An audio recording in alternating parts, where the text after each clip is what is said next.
Hello friends, ಎಲ್ರಿಗೂ ನಮಸ್ಕಾರ. Shrivani knowledge ಚಾನೆಲ್ಗೆ ಸ್ವಾಗತ. ನಾನು ಇವತ್ತಿಂದ ನಾರಾಯಣಿಯಂ ಶುರು ಮಾಡಿದ್ದೀನಿ. ಯಾಕೆ ಇದು ನಾರಾಯಣಿಯಂ ಶುರು ಮಾಡಿದ್ದೀನಿ ಅಂತ ಹೇಳಿದರೆ, ಇದು ಒಂದು ಆರೋಗ್ಯ ಭಾಗ್ಯವನ್ನು ಕೊಡುವಂಥದ್ದು.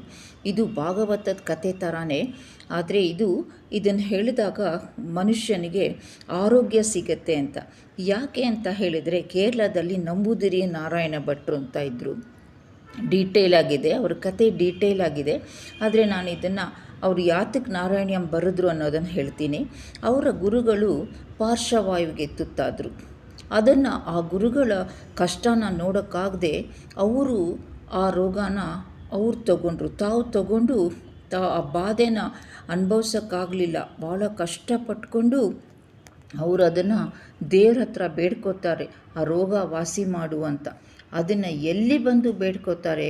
ಗುರುವಾಯೂರ್ ಕೃಷ್ಣನ ಮುಂದೆ ಬಂದು ಅಲ್ಲೇ ನಿಂತು ಅಥವಾ ನಿಂತು ಅಂದರೆ ಅಲ್ಲಿ ವಾಸ್ತವ್ಯ ಹೂಡಿ ಅಲ್ಲೇ ಇದನ್ನು ನಾರಾಯಣಿಯಂ ಬರೀತಾರೆ ಅಂತ. ಆಗ ಕಡೆಗೆ ಅವ್ರಿಗೆ ಆ ರೋಗ ವಾಸಿಯಾಗತ್ತೆ. ಒಂದೊಂದು ಶ್ಲೋಕದ ಅರ್ಥನೂ ತುಂಬ ಚೆನ್ನಾಗಿದೆ. ಅರ್ಥನೂ ಹೇಳ್ತೀನಿ, ಆದರೆ ತುಂಬ ಡೀಟೇಲಾಗಿ ಹೇಳಲ್ಲ. ಶ್ಲೋಕ ಓದ್ಬಿಟ್ಟು ನಾನು ನಿಧಾನವಾಗಿ ಅರ್ಥ ಹೇಳ್ತೀನಿ.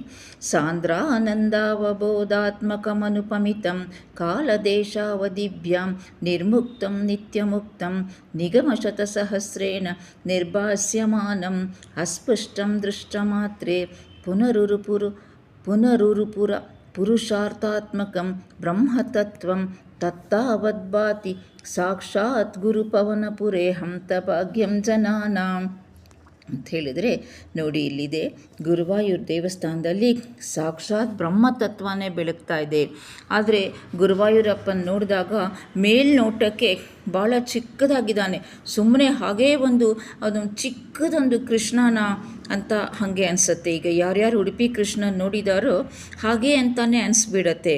ಆದರೆ ಅದರ ಒಳಗಡೆ ನಿಧಾನವಾಗಿ ಆ ಕೃಷ್ಣನ ನಿಧಾನವಾಗಿ ನೋಡಿದ್ರೆ ಅದರಲ್ಲಿ ಇಡೀ ಬ್ರಹ್ಮಾಂಡನೇ ತುಂಬಿದೆ ಅಂತ. ಆ ಕೃಷ್ಣನೇ ಎಲ್ಲ, ಇಡೀ ಪ್ರಪಂಚನೇ ಆ ಕೃಷ್ಣ, ಇಡೀ ಯೂನಿವರ್ಸೇ ಆ ಕೃಷ್ಣ ಅಂತ ಅನಿಸುತ್ತೆ ಅಂತ. ಇದು ಮೊದಲನೇ ಪದ್ಯದ ಅರ್ಥ.